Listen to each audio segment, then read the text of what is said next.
오늘 새벽 추수감사절인데 이렇게 오신 여러분을 환영합니다. 우리 서로 인사하실까요? 반갑습니다. 네.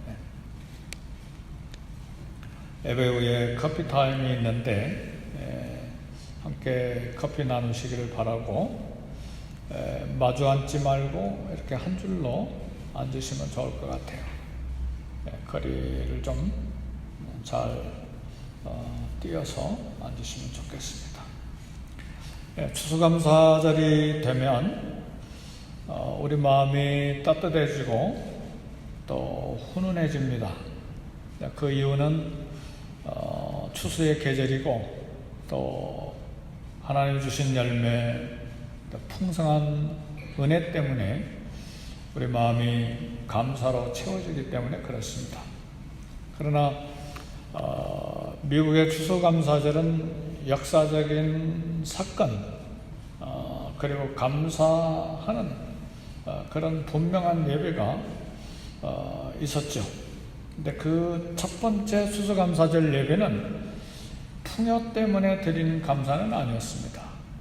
넘쳐나서 드린 감사 예배도 아니었습니다. 우리가 잘 아는 대로 옥수수, 감자, 호박 몇 개로 하루하루 살던 그런 절망적인 환경 속에서 하나님의 은혜를 깨달은 믿음의 사람들이 드린 감사 예배였습니다.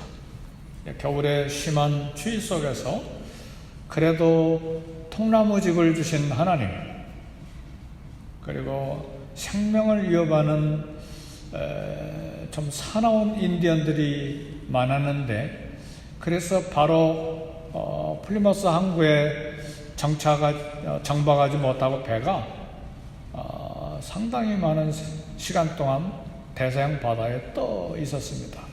그런 중에서도 착한 인디언을 만나서 또 농사법을 가르쳐준 인디언을 만나서 어려움을 해결하는 그런 기적과 같은 은혜가 있었습니다.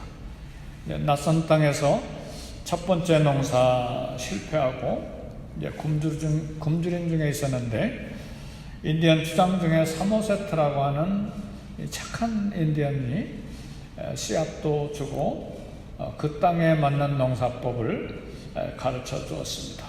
그래서 그 도움으로 옥수수, 호박, 감자, 햇곡식을 추수하고, 그리고 인디언들을 초청해서 열매 주시는 하나님께 감사 예배를 드렸습니다.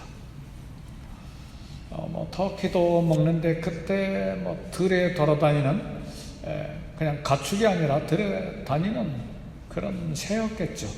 이제 그런 것도 잡아서 이렇게 감사 잔치를 가졌습니다.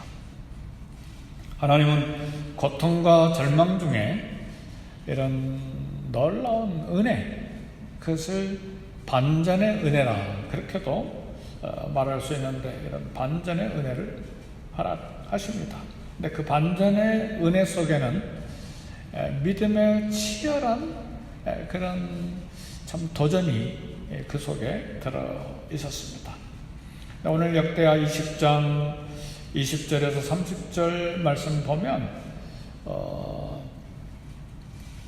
유다 여호사밧 왕과 그 백성에게 거대한 하나님의 반전의 은혜가 이렇게 소개되어 있습니다.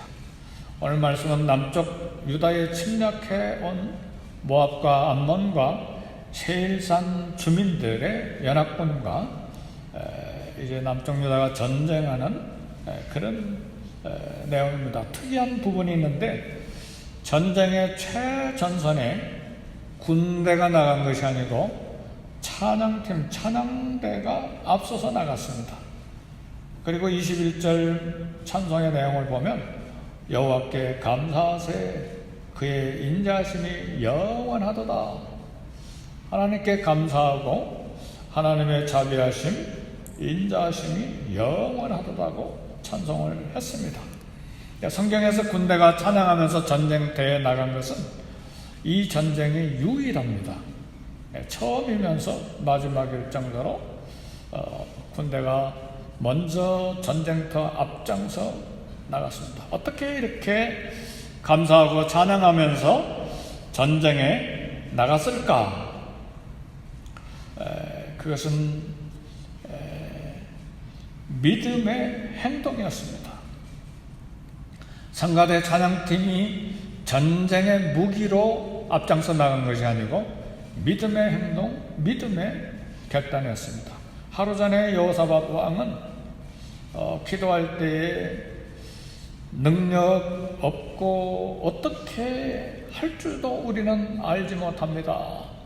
금식하고 기도하면서 정말 심하게 흔들리는 연약함 그리고 두려움 그런 것으로 가득히 차 있었는데, 그러나 20장 20절 보니까 하나님 여호와를 신뢰하라 그리하면 견고히 서리라 그랬습니다. 세번역에 보면 우리 하나님을 믿어야 흔들리지 않습니다 그렇게 번역했어요. 우리 하나님을 믿어야만 흔들리지 않습니다. 그렇게 하고 찬양팀을 찬양대를 앞서 나가게 했습니다. 그런데 하루 전에 우리는 능력도 없고 어떻게 할 줄도 알지 못합니다 이렇게 심하게 흔들렸던 왕이 여호와를 신뢰하라 그리하면 견고히 서리라, 우리 하나님을 믿어야만 흔들리지 않습니다 이렇게 엄청난 신앙의 변화가 일어났는가? 확신에 찬 신앙인의 모습으로 변화되었는가? 이유가 있습니다. 바로 전날 야시엘을 통한 하나님의 말씀 때문이었습니다. 야시엘이 하나님의 말씀을 여호사밧과 유다 백성에게 전달해 줬는데, 하나님이 이 전쟁에 직접 싸우실 것입니다. 이 말씀을 듣고 여호사밧이 완전히 변했습니다. 그래서 이 20장 20절 주 우리의 하나님을 믿어야만 흔들리지 않습니다.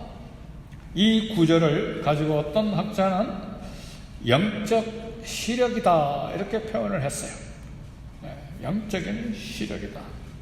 오늘 저와 여러분들에게 필요한 것은 영적인 시력입니다. 우리 하나님을 전적으로 믿는 믿음이 영적인 시력인데, 오늘 추수감사절 이 새벽에 오신 오늘 저와 여러분들에게 영적인 시력이 있기를 주 이름으로 축복합니다. 우리에게 가장 필요한 것은 영적인 시력입니다. 그래서 여호사밧은 이 말씀을 더 깊게 들었는데, 전쟁은 하나님이 직접 하시니까 너희는 서서 구원하는 것을 봐라. 이 전쟁에 너희가 싸울 것이 없다. 가만히 서서 여호와께서 전쟁하시는 것 그리고 구원하는 것을 봐라. 이 말씀을 완전히 믿었어요. 완전히 믿었는데 마음으로만 믿고 긴가민가 하고 전쟁에 나간 것이 아니라 확실하게 믿은 증거로 성가대를 앞장세운 거예요. 전쟁에 어떻게 군인을 앞장세우지 않고 성가대를 앞세웁니까? 그냥 확신했기 때문에, 영적인 시력이 확실했기 때문에. 그래서 반전의 은혜가 믿음의 치열한 그런 도전 속에서 반전의 은혜가 이루어진 것입니다. 그래서 여호사밧 군대가 찬양을 부르며 전쟁터에 나가서 노래와 찬송이 시작될 때, 그때에 하나님이 싸우기 시작한 것입니다. 그리고 적군들이 서로가 서로를 침으로써 자멸하게 된 것입니다. 이런 반전의 은혜가 한 번만 나온 것이 아니라 성경에 보면 빈번하게 나와요. 아버지 아사 왕도 구수 100만 군대가 있는데 하나님이 싸우셨잖아요. 그리고 먼 후손 앞으로 히스기야가 후손으로 태어날 텐데, 히스기야 왕도 아수르 군대 18만 5천 명 하나님이 싸우셨잖아요. 그렇죠? 그러니까 이런 반전의 은혜가 이렇게 성경에 눈에 띄게 여러 번 나와요. 근데 오늘 이런 은혜가 저와 여러분들에게 있기를 주의 이름으로 축복합니다. 근데 바울은 에베소서에서 이야기를 했어요. 믿음은 방패라고 그랬어요. 믿음의 방패를 준비해라. 그리고 하나님의 말씀을 성령의 검이라고 그랬어요. 영적인 전쟁에 나가는데 방패가 필요하고 칼도 필요한데 그 방패와 칼은 믿음이고 그리고 하나님의 말씀이다. 그러니까 하나님의 말씀을 듣고 믿는 그 믿음이 영적인 시력입니다. 우리에게 필요한 무기는 바로 말씀과 믿음입니다. 그래서 바울은 믿음의 방패 성령의 검을 가지라, 무장하라 이렇게 말씀하고 바로 그 다음 절에 모든 기도와 간구를 하되 깨어서 구하기를 항상 힘쓰라. 성령 안에서 구하고 항상 깨어서 구해라. 히스기야도 금식하고 여호사밧도 금식하고 하나님 앞에 간절히 기도했던 것처럼 바울도 이런 영적인 무기인 믿음과 말씀을 가지고 무장하되 그 다음에 모든 기도와 간구를 하되 성령 안에서 항상 구하고 깨어 구하기를 항상 힘쓰라. 서로를 위해서 기도하라. 5번씩이나 기도를 강조했습니다. 하나님 안에서 반전의 은혜가 저와 여러분들에게도 있습니다. 하나님 살아계시고 또 우리를 사랑하시기 때문에 그러나 영적인 시력을 가지고 믿음과 싸움할 수 있기를 바라요. 믿음으로 기도하고 믿음으로 감사하고 믿음으로 또 행진하는 저와 여러분들 되시기를 주의 이름으로 축복합니다. 기도하실 때 연말이기 때문에 교회가 준비하고 또 결산해야 될 일들이 많습니다. 교회를 위해서 먼저 기도하시고 또 개인 기도 하실 수 있기를 바랍니다.